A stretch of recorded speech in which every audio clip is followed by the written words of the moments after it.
Hey everybody out there, this is Seto, and today for you guys we'll be talking about the new app that recently came out for Yu-Gi-Oh!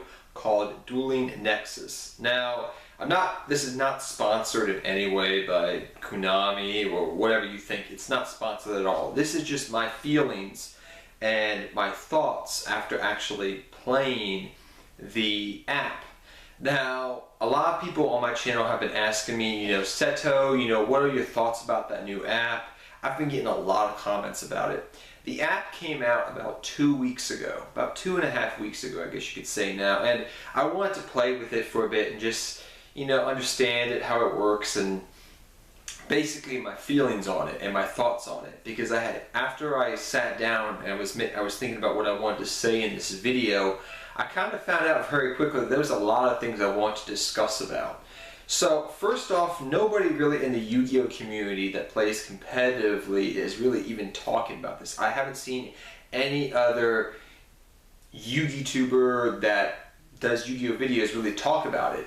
It's a general consensus in the community that it sucks, it's awful, it's not good, I'm not going to play it, it's for noobs, it's awful. Like, it's just bad stigma attached to it. And originally I was kind of like, yeah, I'm not going to play it. But guess who played it? My girlfriend started playing it randomly. I didn't ask her to play it, she just started playing it. And she's like, honey, love, download it, play it so we can duel each other. So I was like, alright, I'll try it out. But I had all this, baggage of thinking it's going to be a bad app, awful game, whatever. It's not going to be good whatsoever. So I downloaded it on my phone, and I start playing it, and I'm like, this is actually pretty cool and pretty fun. And so I was dueling with my girlfriend, having fun that way, and just enjoying myself capitally, and just enjoying the game overall. And I kind of put all my bias aside against it, because I think what people in the community really want, since it's been almost, it's almost been like a full year, in a couple months it'll be a full year since DN has been gone. Ever since DN has been gone, people have wanted another DN that's readily accessible to everyone, and where you can actually just control the card interactions. It's not in a way kind of like Yu-Gi-Oh! Pro and Dev Pro, where you pretty much, it kind of coaches you, which I love that aspect when I'm trying to learn a deck. But when I know the deck and it keeps saying, do you want to activate, do you want to activate, it kind of gets annoying. And people have been wanting something like DN, where it's manual, ever since DN's been gone. And the community, anything that is not DN, the community automatically says is trash and is awful. Which I don't think we should take everything like that. That's a very bad way of perceiving things. If it's not what we want, it's awful. I don't think that's the proper way of looking at things. Now, from a competitive standpoint, this game offers you nothing at all. It's literally, I feel like I've gone back to 2003 and I am playing Caveman Yu-Gi-Oh! And when I mean Caveman Yu-Gi-Oh!, I mean before 17 beaters or a thing. I'm talking like 15 beats, a 1,500 beater is big, in the game. So I'm like, oh my gosh, I feel like I've gone back in time here. Like, I started playing the app, and it's a very addictive thing to play. And you don't have to spend a lot of money. You don't even need to spend real money on it, really. That's the nice thing, really. Yes, you can get more packs and things of that nature, but if you use what they give you wisely enough, you really don't need to spend money on the game. I found very quickly, I was like, this is not really paid. Yes, it's paid to play, but the game of Yu-Gi-Oh! Is paid to play to some extent if you want to be a top tier competitive player. But in the aspect is, it's not all pay to play. Like, I can get good cards out of packs, and things of that nature, so I don't have to keep spending money. And if you want to spend money, it's there if you want to, but you don't have to. So it's not so much as what I've seen with other Yu-Gi-Oh! Online applications, where to build just even a good deck, you need to pay a lot of money. At this point in time, I'm doing this video, that is not the case. And late January, early February, that's not the case at the moment.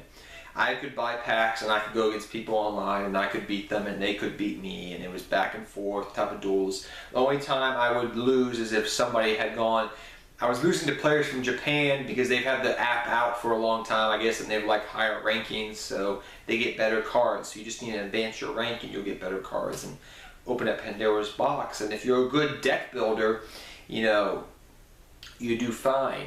So overall, I'll say a couple things that I like about it and I dislike it now. I know I've gone 5 minutes into the video giving you my overall synopsis. I think it's good. But let me go over my pros and my cons. So let's go with the negative first. Number one, it doesn't help competitive players. It's not for building decks that are nowadays. It's a fun app. It's not meant for competitive play at all. Okay? If you're trying to build a competitive deck on there, you know, just, you know, and you know, it's not good. Number two, it does have some things that you have to pay for if you want to get better cards, but that's always a Yu-Gi-Oh thing. However, like I said earlier, to me personally, it didn't seem like I had to pay like money straight up to build like a Light Swarm deck like I've seen in some other things. It was like, oh, I can build a willy-nilly deck that does pretty good, and when you level up, you get some better cards and you get more points to buy, you know, stuff. So overall, it was pretty okay. Number three, the cards suck. The cards they have on there at the time of me doing this video just suck. Awfully bad. That is one of my big criticisms of that thing. Like, I feel like I'm not even playing 2003 Yu-Gi-Oh! I feel like I've gone back in time to when the game first got announced by Japan, like in the late 90s, back when, you know, like 99, when Yu-Gi-Oh! Was over in Japan, and they were, you know, Celtic Guardian was considered a broken monster because 1,400 attack was broken back then. Believe me, if you don't know that, you can go look up from your Japanese history of Yu-Gi-Oh! Celtic Guardian actually used to be meta. The vanilla one, yeah, that actually used to be meta because it had one of the biggest attacks in Yu-Gi-Oh! For a normal summonable monster without a drawback. Back in Japan, in the long ago, in the before time it came over here to the TCG. So I feel like I'm playing like that. Like, oh my gosh, my 14-beat stick is big. My last criticism is the AIs suck. They're not really good. If you've played the game of Yu-Gi-Oh!, they're not really competitive. You'll find more stimulation and more engagement from playing with people online. I'll say that, which is really cool. So those are my criticisms of it. Overall, I would have to say, yes, there are some downsides, but there's a lot of upsides too. One thing I will mention, which from a competitive standpoint is something I found myself having to go back in my memory bank, so to speak, of my mind of playing Yu-Gi-Oh! In the past, was I had to understand card interactions, so taking a random bulk of cards. You know, back when you were a kid, you know, you get, you know, maybe you go to locals, maybe you didn't have a lot of money, and people just gave you a bunch of random cards and you built your first deck. So that's where it takes me back to. It feels like I've gone back to 2003 when I played Yu-Gi-Oh! And I'm building my first deck. You know, and I'm using scraps of whatever I can pull or get out of packs or whatever to construct a deck, you know, from what I have, you know, without the ability of, you know, buying things or trading things really. So like I'm literally just trying to build, like when if you were a little kid playing Yu-Gi-Oh! And you couldn't, like, your mom and dad bought you a couple of packs and then you had to build your deck a little bit better with the new stuff that came out of that pack and try to use your resources better.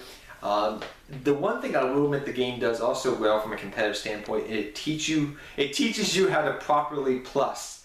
You do not get free pluses. You have to work for your pluses. And I can't tell you how many times I've been like, okay, what can this card give me an advantage? You know, is a good card. Like it's going back to where like I have to evaluate all the cards I pull. Okay, what cards can help me? What things can't help me?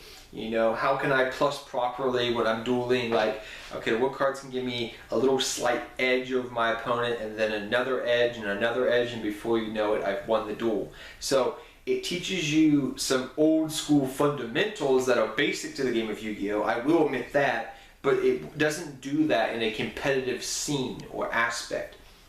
So it teaches you proper plussing, card advantage, and hand advantage, which nobody talks about anymore. It teaches you those basic skills, even though one of my downsides of it, I forgot to mention, is that you only get 3 spots. You get 3 spell and trap zones and 3 monster zones. So it kind of feels like I'm playing Duelist Kingdom type of way, or I'm playing like in the first couple of seasons of Yu-Gi-Oh!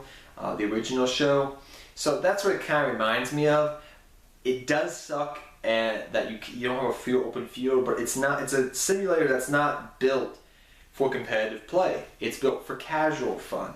That's literally what it's built for. One of my other upsides is, if you noticed earlier in this video, I said, who introduced me to this app? It was my girlfriend. It wasn't me. She got me to do it. How many times can a Yu-Gi-Oh player say that? My girlfriend got me to play something else, Yu-Gi-Oh. You know, I didn't ask her, and she's still playing it to this day, and I'm teaching her how to play Yu-Gi-Oh on the app. How to ritual summon, how to, you know, fusion summon, what's a trap, what's a quick play spell. And as I was teaching her these things, I learned that the game itself was an awesome teaching technique for basic fundamentals of Yu-Gi-Oh.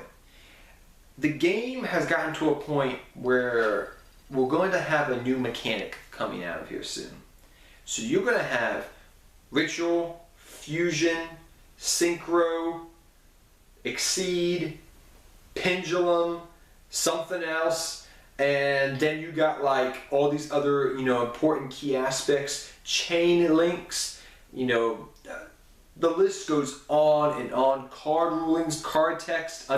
The game is getting more complex every year to some extent. The fundamentals are still there from the beginning, but complexity is it's adding up more and more. And the game breaks it down for players that maybe people that have never played Yu-Gi-Oh, which my girlfriend has only seen me play Yu-Gi-Oh and has never picked up a deck in her life. Never played Yu-Gi-Oh with cards, anything. Even though I've been dating her for 2.5 years now. She's never picked up a deck. So she's picking this deck up, and I build it for her. I'm like, this is what's good. And I'll ask her, she's asking me, well, just let me, you know, you tell me what to do. I'm like, no, you need to learn. So it's a great teaching tool for players to learn the basic fundamentals of Yu-Gi-Oh. It's amazing at that aspect, and it introduces players that have never played the game of Yu-Gi-Oh to the game of Yu-Gi-Oh, which at the same time, what it's doing is it's not overwhelming them with, you know, synchro, fusion, exceed, pendulum, something else, rituals, you know, it's not overwhelming somebody. Because I can't tell you how many times I've seen people like, oh, I would love to learn Yu-Gi-Oh, but it's so complex now. You know, this at least teaches you, it brings you from the ground level. They even have like a teaching school mechanic that you have to do in the game. That way you can better yourself as a player in the game, quote unquote. And I think this is a great game and a great concept to lead players that never played the game of Yu-Gi-Oh into the game of Yu-Gi-Oh, and then once they've played it enough, they're like, oh, well now I want to go to, you know, the toy store or Walmart, or, you know, pick up a deck and build something, buy some Yu-Gi-Oh cards in real life, and maybe go, you know, to my locals, you know. I think it's a great way of bringing new blood into the game of Yu-Gi-Oh overall. So it's a great teaching mechanic. It brings new blood into the game of Yu-Gi-Oh. It teaches the fundamentals. It doesn't overwhelm people. It's actually fun if you give it a dang chance. If you're super competitive and only care about the meta, then don't worry about it. But if you just love the game of Yu-Gi-Oh, it's fun. I can't deny that it's not fun. It's addictive. I haven't spent any money on it, but I love playing it. Especially the graphics are really cool, like with Blue Eyes, Dark Magician Girl, and Dark Magician. They're really cool. So, saying all that, it is cool. It is fun. I definitely would say check it out. But those are just my thoughts on the pros and cons of dueling Nexus, and I'll see you guys next time. Take care, everybody, and good luck dueling to all of you.